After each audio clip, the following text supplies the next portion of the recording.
Everyone, ಮತ್ತೊಮ್ಮೆ ಕ್ರೇಯಾನ್ ಸ್ಟಾರೋಗೆ ಸ್ವಾಗತ. ಇವತ್ತಿನ ರೀಡಿಂಗ್ನಲ್ಲಿ ನಿಮ್ಮ ಬಗ್ಗೆ ಅವ್ರ ಟ್ರೂ ಇಂಟೆನ್ಷನ್ ಏನಿದೆ ಆ ಒಂದು ಟಾಪಿಕ್ ತೊಗೊಂಡು ಇವತ್ತಿನ ರೀಡಿಂಗ್ ಮಾಡ್ತಾ ಇದ್ದೀನಿ. ಇದೊಂದು ಟೈಮ್ಲೆಸ್ ಜನರಲ್ ರೀಡಿಂಗ್ ಆಗಿರುತ್ತೆ, ಹಾಗೆ ಕಲೆಕ್ಟಿವ್ ಎನರ್ಜಿನಲ್ಲಿರುತ್ತೆ. ಯಾರ್ಯಾರು ನನಗೆ ಸಬ್ಸ್ಕ್ರೈಬ್ ಮಾಡ್ತಾ ಇದ್ದೀರಾ, ಕಮೆಂಟ್ಸ್ ಮಾಡ್ತಾ ಇದ್ದೀರಾ, ತುಂಬ ಧನ್ಯವಾದಗಳು. ಇದೊಂದು ಜನರಲ್ ರೀಡಿಂಗ್ ಆಗಿರೋದ್ರಿಂದ ನಿಮ್ಮ ಲೈಫಲ್ಲಿ ಹೆಚ್ಚಿನ ಕ್ಲಾರಿಟಿ ಬೇಕಿದ್ದರೆ ಪರ್ಸ್ನಲ್ ರೀಡಿಂಗ್ ತೊಗೋಬಹುದು. ಹಾಗೆ ನನ್ನ ಹಳೆ ವಿಡಿಯೋಗಳನ್ನ ಸಹ ನೋಡಬಹುದು. ಇದು ಟೈಮ್ಲೆಸ್ ಆಗಿರುತ್ತೆ, ನೀವು ಯಾವಾಗ ನೋಡಿದ್ರೂ ಅನ್ವಯಿಸುತ್ತೆ. ಈಗ ಇದಕ್ಕೆ ಏನು ಕಾರ್ಡ್ಸ್ ಬರುತ್ತೆ ನೋಡೋಣ. Action card number 1, card number 2 flexibility ಬರ್ತಾ ಇದೆ, ಕ್ಲಾರಿಟಿ. ನಿಮ್ಮ ಬಗ್ಗೆ ಅವ್ರ ಟ್ರೂ ಇಂಟೆನ್ಷನ್ ಏನಿದೆ, ಅವ್ರಿಗೆ ಕ್ಲಾರಿಟಿ ಬೇಕಿದೆ. ಇವ್ರು ಯಾವುದೋ ಕಲ್ಪನಾ ಲೋಕದಲ್ಲಿದ್ದಾರೆ ಅನ್ನೋದಿದೆ. ನಿಮ್ಮ ಮೇಲೆ ಕ್ಯೂರಿಯಾಸಿಟಿ ಇದೆ, ನಿಮ್ಮ ಮನಸ್ಸಲ್ಲಿ ಏನಿದೆ ಅನ್ನೋದನ್ನು ತಿಳ್ಕೋಬೇಕು ಅನ್ನೋ ಕುತೂಹಲ ಇದೆ. ನಿಮ್ಮ ಬಗ್ಗೆ ಒಬ್ಬರೇ ಕೂತು ಯೋಚನೆ ಮಾಡೋದಿದೆ. ನೀವು ಅವ್ರ ಜೊತೆ ಮಾತಾಡಿದ್ದು, ನಿಮ್ಮ ಸ್ವಭಾವ, ಅದನ್ನೆಲ್ಲ ಅನಲೈಸ್ ಮಾಡೋದಿದೆ. ನೀವು ಅವ್ರಿಗೆ ಇಷ್ಟ ಆಗಿದ್ದೀರಾ, ಆದರೆ ನಿಮ್ಮ ಮನಸ್ಸಲ್ಲಿ ಏನಿದೆ ಅನ್ನೋ ತಿಳ್ಕೋಬೇಕು ಅನ್ನೋದಿದೆ. ಕ್ಲಾರಿಟಿ ಬೇಕಿದೆ. ಎಷ್ಟೋ ಸರಿ ಇದ್ರ ಬಗ್ಗೆ ನಿಮ್ಮನ್ನು ಕೇಳಬೇಕು ಅಂತ ಅಂದ್ಕೊಂಡಿದ್ದಾರೆ. ಆ್ಯಕ್ಷನ್ ತಗೋಬೇಕು ಅಂದರೆ ಮಾತಾಡಬೇಕು. ಇಷ್ಟು ದಿನ ಮನಸ್ಸಲ್ಲಿರೋ ಕನ್ಫ್ಯೂಷನ್ಗೆ ಏನಾದರೂ ಕ್ಲಾರಿಟಿ ಬೇಕು, ಏನಾದರೂ ದಾರಿ ಹುಡುಕಬೇಕು. ನೀವಾಗಿ ಕೇಳ್ತೀರಾ ಹಾಗೆ ಅಂದ್ಕೊಂಡಿದ್ರು, ಕೇಳಿದ್ರೆ ನೀವೇನಂತೀರೋ ಅನ್ನೋ ಹಿಂಜರಿಕೆ ಇದೆ. ಇಬ್ಬರಿಗೂ ಒಳ್ಳೆ ಫ್ರೆಂಡ್ಶಿಪ್ ಇದೆ, ಗಂಟೆಗಟ್ಟಲೆ ಮಾತಾಡೋದಿದೆ.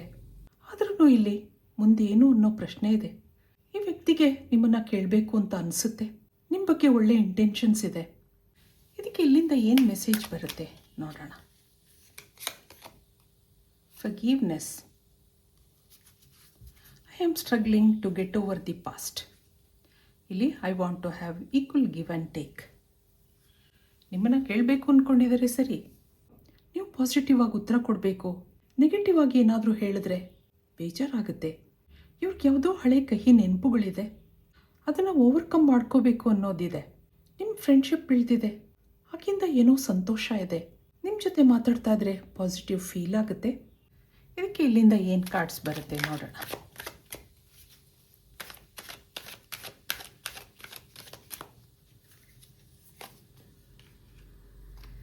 ಡೆವಿಲ್ ಕಾರ್ಡ್ ಬರ್ತಾರೆ. Card number 2, 3, 4, 5.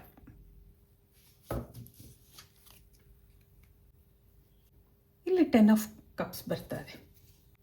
ಇವರೊಂದು ಫ್ಯಾಮಿಲಿ ಪರ್ಸನ್ ಅನ್ನಿಸ್ತಾ ಇದೆ. ಯಾವುದೋ ಕಹಿ ನೆನಪುಗಳಿದೆ ಸರಿ, ಅವರ ಹಿಂದಿನ ಜೀವನ ಅಷ್ಟೊಂದು ಸಂತೋಷಕರವಾಗಿರಲಿಲ್ಲ. ಇಲ್ಲಿ ಇಬ್ಬರನ್ನು ಸೋಲ್ಪಾತಲ್ಲಿದ್ದೀರಾ ಅನ್ನೋದು ಬರ್ತಾ ಇದೆ. ಇಬ್ಬರು ಭೇಟಿಯಾಗಿದ್ದೀರಾ ಸರಿ, ಏನೋ ಏಜ್ ಡಿಫ್ರೆನ್ಸಸ್ ಇದೆ ಅನ್ನೋದು ಬರ್ತಾ ಇದೆ. ಇಲ್ಲಿ ಕೆಲವರು ರಿಲೇಟಿವ್ಸ್ ಆಗಿರಬಹುದು ಅಥವಾ ಹಳೆ ಫ್ರೆಂಡ್ಸ್ಗಳಾಗಿರಬಹುದು. ಶುರುವಿನಲ್ಲಿ ಅಂಥ ಸೀರಿಯಸ್ನೆಸ್ ಇರಲಿಲ್ಲ. ದಿನ ಕಳೆದ ಹಾಗೆ ಈ ಕನೆಕ್ಷನಲ್ಲಿ ಇಂಟೆನ್ಸಿಟಿ ಬಂದಿದೆ, ಅಟ್ಯಾಚ್ಮೆಂಟ್ ಇದೆ. ಈಗ ಇವ್ರಿಗೆ ನೀವೊಂದು ಒಳ್ಳೆ ಪರ್ಸನ್ ಅನ್ನಿಸ್ತಾ ಇದೆ. ಆಗಾಗ ನಿಮ್ಮನ್ನು ಗಮನಿಸೋದಿದೆ. ನೀವು ಯಾವಾಗ ಸೋಷಿಯಲ್ ಮೀಡಿಯಾನಲ್ಲಿರ್ತೀರಾ, ನೀವು ಏನು ಸ್ಟೇಟಸ್ ಹಾಕ್ತೀರಾ, ಅದನ್ನೆಲ್ಲ ಚೆಕ್ ಮಾಡೋದಿದೆ. ಇಷ್ಟೆಲ್ಲ ಸ್ಪೈ ಕೆಲಸ ಮಾಡಿದ್ಮೇಲೆ ನೀವು ಯಾಕೋ ಒಳ್ಳೆಯವರು ಅಂತ ಅನ್ನಿಸ್ತಾ ಇದೆ. ಈಗೀಗ ನಿಮ್ಮ ಜೊತೆ ತುಂಬ ಹೊತ್ತು ಮಾತಾಡೋದಿದೆ.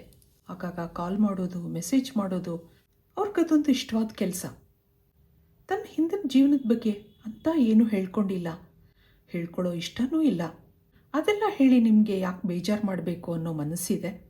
ಇದೊಂದು ಸೀಕ್ರೆಟ್ ರಿಲೇಷನ್ಶಿಪ್ ಇರ್ಬೋದು, ಅಥವಾ ಇಬ್ರಿಗೂ ಫ್ರೆಂಡ್ಶಿಪ್ ಇದ್ರೂ ತನ್ನ ಮನಸ್ಸಿನ ಭಾವನೆಗಳನ್ನ ಹೇಳ್ಕೊಂಡಿಲ್ಲ. ಆದರೆ ಇಬ್ಬರೂ ಇಷ್ಟಪಟ್ಟಿದ್ದೀರಾ ಅನ್ನೋದಿದೆ ಇಲ್ಲಿ. ಇದಕ್ಕೆ ನಿಮ್ಮ ಫೀಲಿಂಗ್ಸ್ ಏನಿದೆ, ನಿಮ್ಮ ಫೀಲಿಂಗ್ಸು ಕೇಳಬೇಕಲ್ವಾ. ನಿಮ್ಮ ಮನಸ್ಸಲ್ಲಿ ಏನು ನಡೀತಾ ಇದೆ? ಕನ್ಫ್ಯೂಷನ್ಸ್ ಇದೆ, ಮ್ಯಾನಿಫೆಸ್ಟೇಷನ್ ಇದೆ, ಹಾಗೆ ಓವರ್ ಥಿಂಕಿಂಗ್ ಇದೆ. ಇಲ್ಲೇನಿದೆ? Queen of cups. ನೀವೊಂದು ಇಮೋಷ್ನಲ್ ಆಗಿರುವಂತಹ ವ್ಯಕ್ತಿ. ಈ ಕನೆಕ್ಷನಲ್ಲಿ ನಾನು ಇಷ್ಟೊಂದು ಡೀಪಾಗಿ ಇನ್ವಾಲ್ವ್ ಆಗ್ತೀನಿ ಹಾಗೆ ನೀವು ಅಂದ್ಕೊಂಡಿರಲಿಲ್ಲ. ನೀವೊಂದು ಬ್ಯೂಟಿಫುಲ್ ಹಾಗೆ ಕಾನ್ಫಿಡೆಂಟ್ ವ್ಯಕ್ತಿ ಅನ್ನಿಸ್ತಾ ಇದೆ. ಒಳ್ಳೆ ಜಾಬಲ್ಲಿದ್ದೀರಾ. ಈಗ ಈ ವಿಷಯಕ್ಕೆ ನೀವು ತಲೆ ಕೆಡಿಸ್ಕೊಂಡಿರೋ ಹಾಗಿದೆ. ಇಬ್ಬರಲ್ಲೂ ಒಳ್ಳೆ ಕಮ್ಯುನಿಕೇಷನ್ ಇದೆ, ಆದರೆ ಹಾಗೆ ಕನ್ಫ್ಯೂಷನ್ಸ್ ಇದೆ. ಅಲ್ಲೇನೂ ಕ್ಲಾರಿಟಿ ಇಲ್ಲ. ಇವ್ರು ಸುಮ್ಮನೆ ನನ್ನ ಜೊತೆ ಟೈಮ್ ಪಾಸ್ ಮಾಡ್ತಾ ಇದ್ದಾರಾ ಹಾಗನ್ಸುತ್ತೆ ನಿಮಗೆ. ಮಾತಾಡ್ತಾ ಮಾತಾಡ್ತಾ ಆ ವ್ಯಕ್ತಿನ ಇಷ್ಟಪಡೋಕ್ಕೆ ಶುರು ಮಾಡಿದ್ದೀರಾ ನೀವು. ಅವ್ರು ಒಂದಿನ ನಿಮಗೆ ಕಾಲ್ ಮಾಡ್ದಿದ್ರೆ, ಮೆಸೇಜ್ ಮಾಡ್ದಿದ್ರೆ ತುಂಬ ಯೋಚನೆ ಮಾಡ್ತೀರಾ. ಏನೋ ಒಂಟಿತನ ಫೀಲ್ ಆಗುತ್ತೆ. ಅದೊಂದು ಹ್ಯಾಬಿಟ್ ಮಾಡ್ಕೊಂಡಿದ್ದೀರಾ ನೀವು. ಎಷ್ಟೋ ಸರಿ ಅವ್ರಿಗೋಸ್ಕರ ಬೇಡ್ಕೊಳ್ಳೋದಿದೆ. ಅವ್ರು ಕಾಲ್ ಮಾಡಲಿ, ಅವ್ರು ಮೆಸೇಜ್ ಮಾಡಲಿ, ಹಾಗೆ ನೀವು ದೇವ್ರನ್ನ ಬೇಡ್ಕೊಳ್ಳೋದಿದೆ. ಹಾಗೆ ಮುಂದೇನು ಅನ್ನೋ ಪ್ರಶ್ನೆನೂ ಇದೆ ಮನಸ್ಸಲ್ಲಿ. ಇದೊಂದು ಕಾಂಪ್ಲಿಕೇಟೆಡ್ ರಿಲೇಷನ್ಶಿಪ್ ಅನ್ನಿಸ್ತಾ ಇದೆ. ಇಷ್ಟಪಟ್ಟಿದ್ರೂ ಹೇಳ್ಕೊಳ್ಳೋಕ್ಕೆ ಕಷ್ಟ ಆಗ್ತಾ ಇದೆ. ಇಬ್ಬರಲ್ಲೂ ಒಳ್ಳೆ ಕಮ್ಯುನಿಕೇಷನ್ ಇದೆ, ಅಂಡರ್ಸ್ಟ್ಯಾಂಡಿಂಗ್ ಇದೆ, ಇಮೋಷ್ನಲಿ ಕನೆಕ್ಟ್ ಆಗಿದ್ದೀರಾ. ಆದರೆ ಆಗಾಗ ಒಬ್ಬರೇ ಕೂತು ಯೋಚನೆ ಮಾಡೋದಿದೆ. ಇದಕ್ಕೆ ಇಲ್ಲಿಂದ ಏನು ಕಾರ್ಡ್ಸ್ ಬರುತ್ತೆ ನೋಡೋಣ. ಬರ್ಡನ್ ನೋಡಿ, ಎಕ್ಸಾಷನ್, ಓವರ್ ಥಿಂಕಿಂಗ್ ಇದೆ, ಗಿಲ್ಟ್ ಫೀಲ್ ಆಗ್ತಾ ಇದೆ. ಹಾಗೆ ಹಳೆಯ ನೆನಪುಗಳು ಅಥವಾ ಹಳೆಯ ಸಮಸ್ಯೆಗಳಿಂದ ಆಚೆ ಬಂದಿಲ್ಲ ಅನ್ನೋದಿದೆ. ಇಲ್ಲೊಂದು ಕ್ರಿಯೇಟರ್ ಬರ್ತಾ ಇದೆ. ಹಾಗೆ ಮನಸ್ಸು ಡಿಸ್ಟರ್ಬ್ ಆಗಿದೆ. ಇನ್ನೇನಿದೆ ನೋಡೋಣ. ಇಲ್ಲೊಂದು ಸೋಲ್ಮೇಟ್ ಕನೆಕ್ಷನ್ ಇದೆ. ಡೆಸ್ಟಿನಿ ನಿಮ್ಮಿಬ್ಬರನ್ನು ಒಟ್ಟಿಗೆ ಸೇರಿಸಿದೆ. ಆದರೆ ಏನೋ ಬರ್ಡನ್ ಇದೆ, ಎಕ್ಸಾಷನ್ ಇದೆ, ಯಾವುದೋ ಹಳೆ ಸಮಸ್ಯೆಗಳಿಂದ ಆಚೆ ಬಂದಿಲ್ಲ ಅನ್ನೋದಿದೆ. ಇಲ್ಲಿ ನೀವು ಕಾನ್ಫಿಡೆಂಟ್ ಆಗಿದ್ದೀರಾ. ಮುಂದೆ ಏನು ಬಂದ್ರೂ ಎದುರಿಸ್ತೀನಿ ಅನ್ನೋ ಧೈರ್ಯ ಇದೆ. ಅವ್ರ ಮನಸ್ಸಲ್ಲಿ ಏನಿದೆ ಅನ್ನೋ ಪ್ರಶ್ನೆ ನಿಮಗೂ ಇದೆ. ಅವರ ಫೀಲಿಂಗ್ಸ್ ನೋಡಿದಾಗ ಏನೋ ಬರ್ಡನ್ ಇದೆ, ಎಕ್ಸಾಷನ್ ಇದೆ, ಸಾಕಷ್ಟು ತೊಂದರೆ ಅನುಭವಿಸಿರುವಂಥ ವ್ಯಕ್ತಿ ಹಾಗನ್ನಿಸ್ತಾ ಇದೆ. ಹಾಗಿರೋದ್ರಿಂದ ಆ್ಯಕ್ಷನ್ ತಗೊಳ್ಳೋಕ್ಕೆ ಹಿಂದೆ ಮುಂದೆ ನೋಡ್ತಾ ಇದ್ದಾರೆ. ನಿಮ್ಮ ಮೇಲೆ ಭರವಸೆ ಇದ್ರೂ ಯಾಕೋ ಈ ವ್ಯಕ್ತಿ ಹಿಂಜರಿತಾ ಇದ್ದಾರೆ ಅನ್ನೋದಿದೆ. ಆ ಹಳೆ ನೆನಪುಗಳು ಆಗಾಗ ಬರ್ತಾ ಇರುತ್ತೆ. ಇದರಿಂದ ಅವರು ಡಿಸ್ಟರ್ಬ್ ಆಗಿದ್ದಾರೆ ಅನ್ನೋದಿದೆ. ಇದಕ್ಕೆ ಫೈನಲ್ ಕಾರ್ಡ್ಸ್ ಏನು ಬರುತ್ತೆ ನೋಡೋಣ.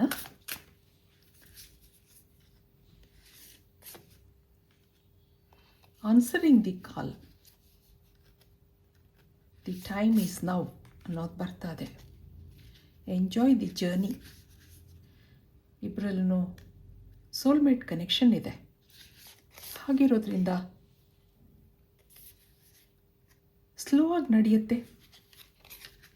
ಇಟ್ ವಿಲ್ ಟೇಕ್ ಟೈಮ್ ಅನ್ನೋದು ಬರ್ತಾ ಇದೆ. ಕೀಪ್ ಗೋಯಿಂಗ್ ಫಾರ್ವರ್ಡ್ ಅನ್ನೋದು ಬರ್ತಾ ಇದೆ. Take a risk, venture forward. ಇಲ್ಲಿಬ್ಬರು ಕೂತು ಮಾತಾಡಬೇಕಾಗತ್ತೆ.